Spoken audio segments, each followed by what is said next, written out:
All right, ladies and gentlemen, we want to begin our last session with a testimony.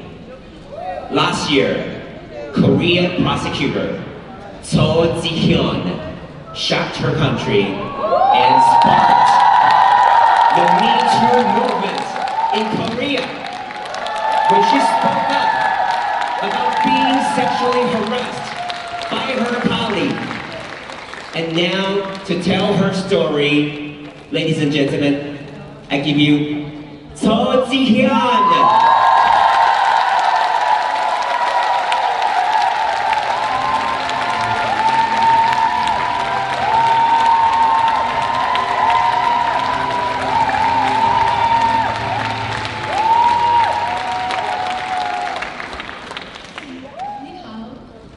Ji-Hyun. Hello everyone. I'm honored to be with you in this great event. My name is Ji-Hyun. Let me introduce myself. I'm a prosecutor in South Korea, and I'm so-called the woman who started South Korea's Me Too movement. Does any of you know why? Has any of you seen this image before? This is an image of me appearing on live TV news in January last year. I was talking about sexual abuse I suffered at the hands of a senior prosecutor and a series of career setbacks I had to endure after I protested. This interview made me the so-called first Me Too case in South Korea, and it also eventually allowed me to stand here in front of you today.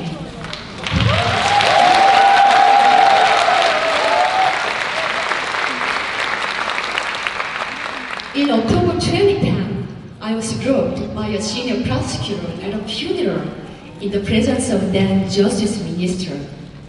But I could not formally lodge complaints to the authorities at the prosecutor's office.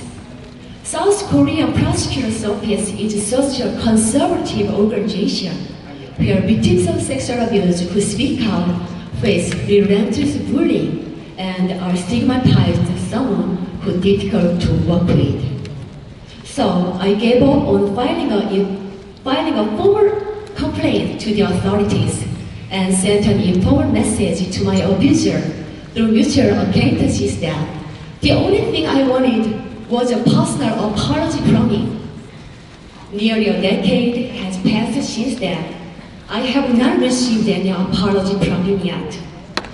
Rather, my abuser won a series of promotions to become a powerful official who handled the promotions of other prosecutors. From then on, I suffered a series of career setbacks that was unheard of in the history of the prosecutor's office. But even then, I could not possibly imagine coming forward to publicly criticize the prosecutor's office, a move that was unheard of in the history of the prosecutor's more than 100 years history. So, I sought help from many members of the legal community, but no one was willing to help because my abuser is one of the most popular men in the prosecutor's office. They kept telling me, there's no way to challenge the public eye. Just leave the prosecutor's office before you get hurt even more. But I still wanted to solve the problem within the organization. So I even sent an email to the Justice Minister and requested a meeting with him. I had a meeting with a senior official designated by the minister, but my pleas for help fell on deaf ears and my voices were met with stern silence. I could not take the situation any longer and reached a point where I thought I could no longer work as a prosecutor. So, as a last resort, I posted an article that detailed all the hardship I had endured on online community for the prosecutors. As the news of my article quickly spread, one TV station contacted me for an interview, which I accepted. I was full of fears when I went to the TV station for the unheard of interview. had no idea how my interview would be viewed by the general public. I thought I may not be work as a prosecutor anymore, may not be work even as a lawyer after being labeled as a troubled agitator. I may spend the rest of my life at home, unable to go outside. But part of me also thought that all these risks may be worth taking if my action could prevent younger female prosecutors from facing the same thing I did, and if my action could help reform the corrupt prosecutor's office.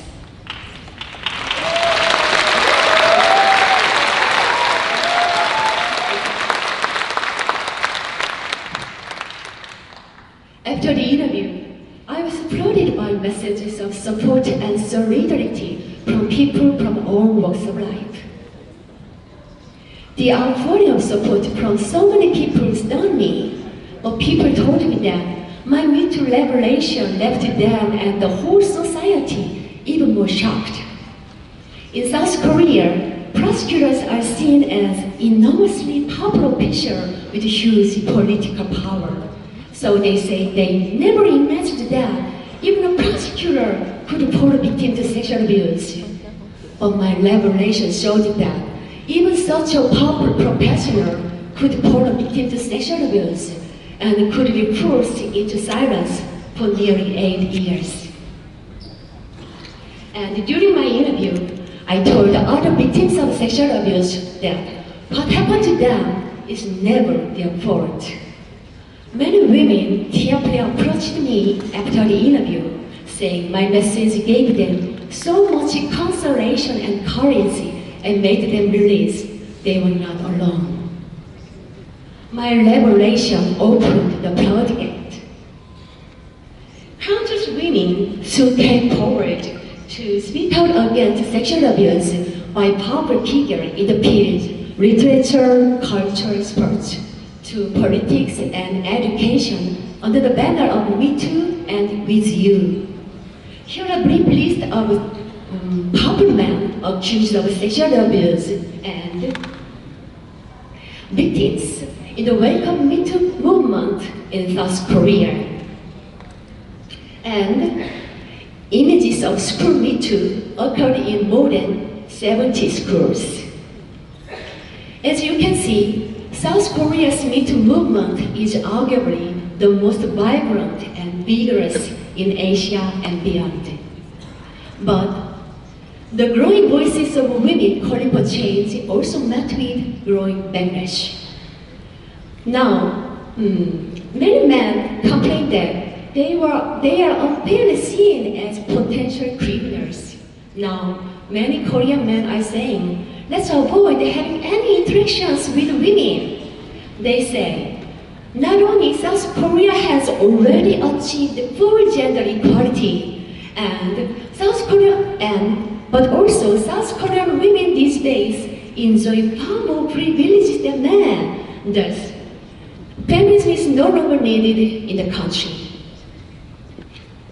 But has South Korea really achieved full gender equality? Or has any of the country in the world? I can't say about the other countries, but I can say with certainty that I can tell you that South Korea still has a long, long way to go. South Korea is famous for the passion for education, and girls out the boys in many scholastic achievement tests with in many scholastic achievement tests with 72% of female high school graduates going to college, higher than 65% for boys. But despite all the achievement, South Korea still has the highest gender pay gap of 37% among the OECD member nations. It is the only country among the OECD member nations over 30% of gender pay gap. Yes. In the Glass Ceiling Index published by economists last year, South Korea ranked the lowest. Meanwhile, women account for only 3% of senior executive positions in the country's top 500 companies, or just only 6.7% of senior positions at government agencies. In the prosecutor's office I'm working, women occupy only 2.5% of senior positions. Meanwhile, women account for more than 85% of victims of hard crimes. But for the past 3 years, more than 65% of convicted of sexual abuse received relatively light punishment, such as fine or suspended jail term. And these figures may be just a tip of the iceberg, as only up to 6% of victims of sex crime are believed to report the crimes to the authorities. Domestic abuse is also a serious issue. Only about 37% are report their cases to the police, but even if they do so, only 0.8% of the abusers are taken into custody by the police. Does anyone know the meaning of this number?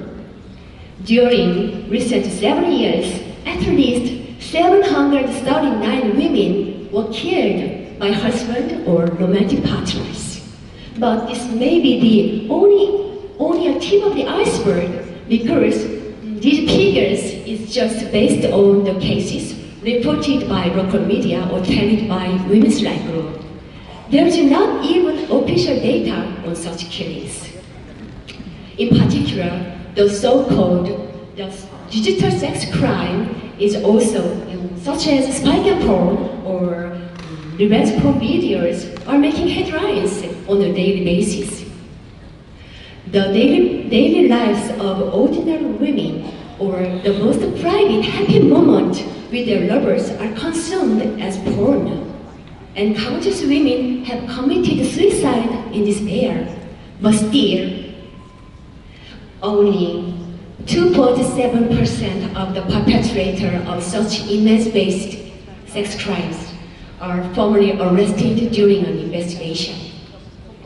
Many victims of sexual abuse joined the Me Too campaign, but many of them were sued by their own abuser for defamation or false accusation.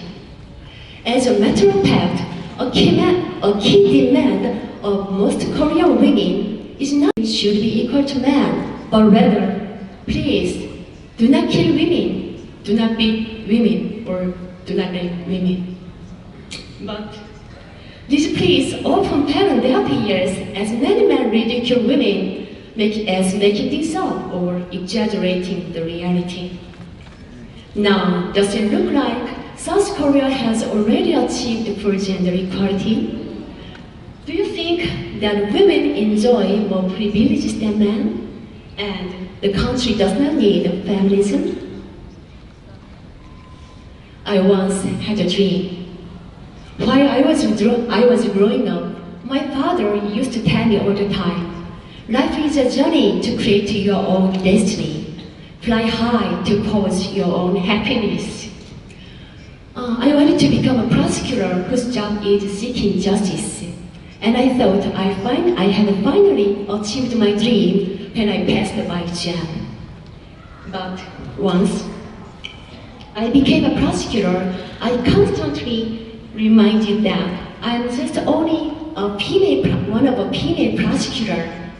And I was even told by a senior prosecutor that a female prosecutor is worth only a half of a male prosecutor.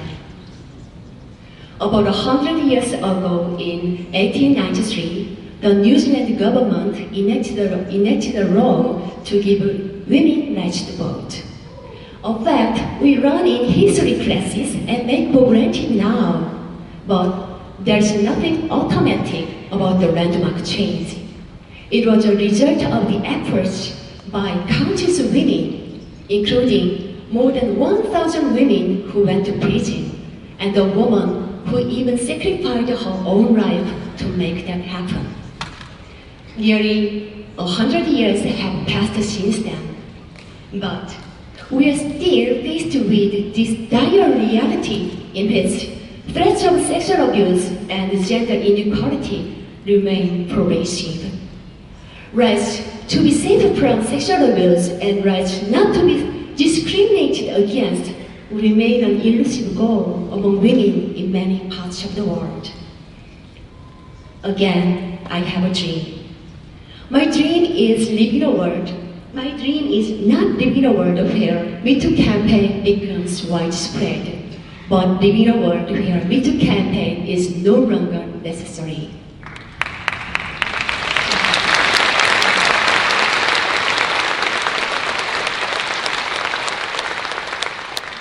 My dream is living a world where women are not killed, beaten, or sexually abused because of their gender, and live in a world where our children are judged not based on their gender, but based on their talents and efforts. And I also hope our children will be living in a world where a word of feminism is no longer a dirty word.